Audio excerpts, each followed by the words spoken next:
Pumpkins are probably the most well-known squash plant in the world. Understandably, we usually don't even start to think about pumpkins until the fall. But the successful growing of pumpkins for a fall harvest actually starts in the spring. Join me in this 2-part pumpkin series where we look at all the steps you need to do to successfully grow your little pumpkin patch right in your backyard. As with most squash, it's not really that hard. There's just a few basic steps that you need to follow. And it starts right now.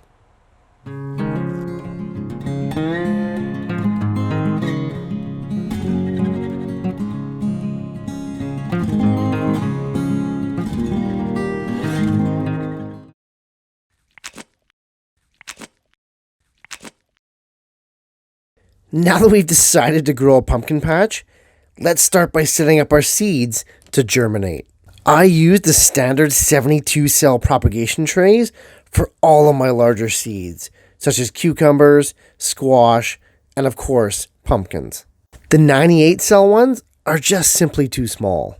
Begin by filling each cell with a quality organic potting mix. I'll throw a link in the description below to a video I did earlier on how you can make your own DIY ultimate potting mix right at home. Fill each cell full, compress them down slightly, and then top them up again.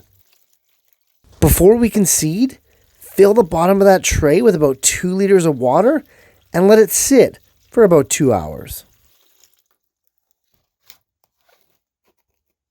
Using a pencil or similar instrument, begin by making large holes in the center of each cell.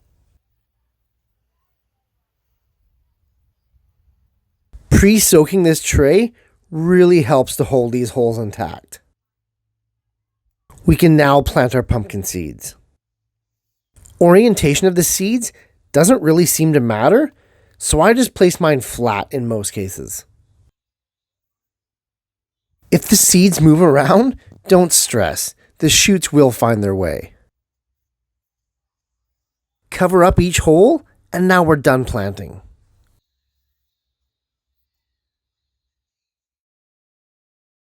In less than a week, the seeds will begin to sprout. And another few days after that, the plants will spread out their large seed leaves known as cotyledons. After roughly 3 weeks, the young seedlings will have really come into their own and are now ready for planting. Depending on where you live in the world and what time of year it is, you have 2 choices with your pumpkin plugs. If you have the space for your pumpkin patch already cleared and spring is at least halfway over, then you can think about directly planting the plugs right into your patch.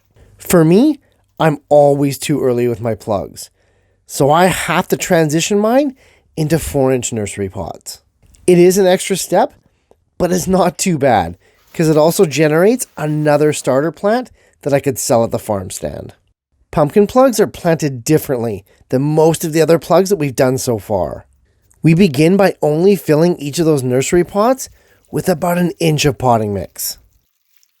Water that tray from below, and we're now actually ready to plant. Well, sort of.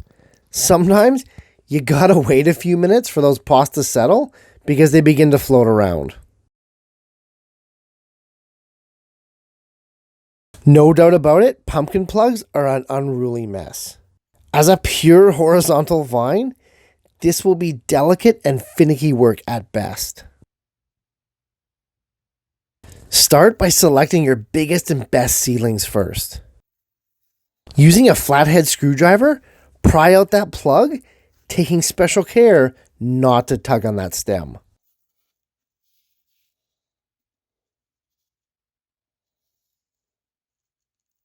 Next, lay that plug in the pot diagonally, burying as much of that stem as possible. More on that later. Fill in and around the plug with more potting mix, taking care that when you press down on that soil, not to push on the stem underneath. It can and will snap in half.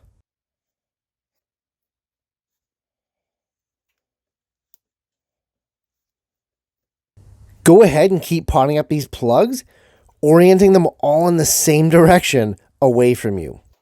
And start at the back of the tray first.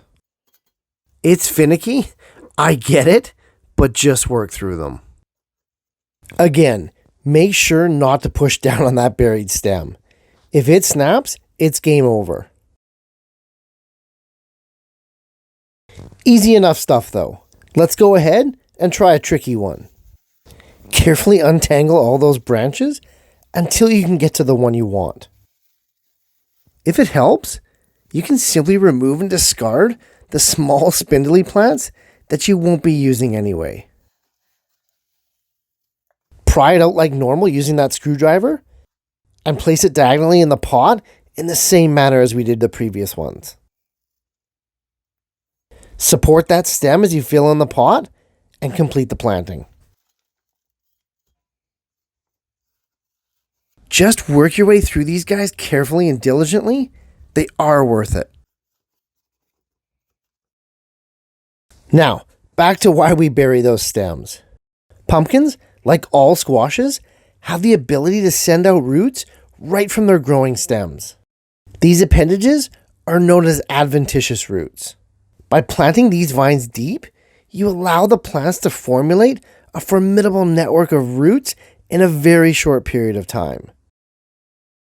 And remember, more roots equals bigger and better plants. As far as the process of growing pumpkins goes, that is easily the most unpleasant part. Planting overgrown plug vines into little standard nursery pots is hardly enjoyable. But, like we said before, timing is everything with growing your own pumpkin patch. Your pumpkin starts simply cannot go into the ground until at least a month after your summer squashes do. So let's sit on these guys for about 3 weeks until a couple of beds become available in the garden. Pumpkins are a large plant. Growing a successful patch in your backyard is tricky business, but we'll get there and it'll be pretty cool. Hey, thanks for watching, guys. If you're getting value in this and the other series that I'm doing on YouTube, hit those like, share, and subscribe buttons if you'd be so kind, and I'll see you in the next video.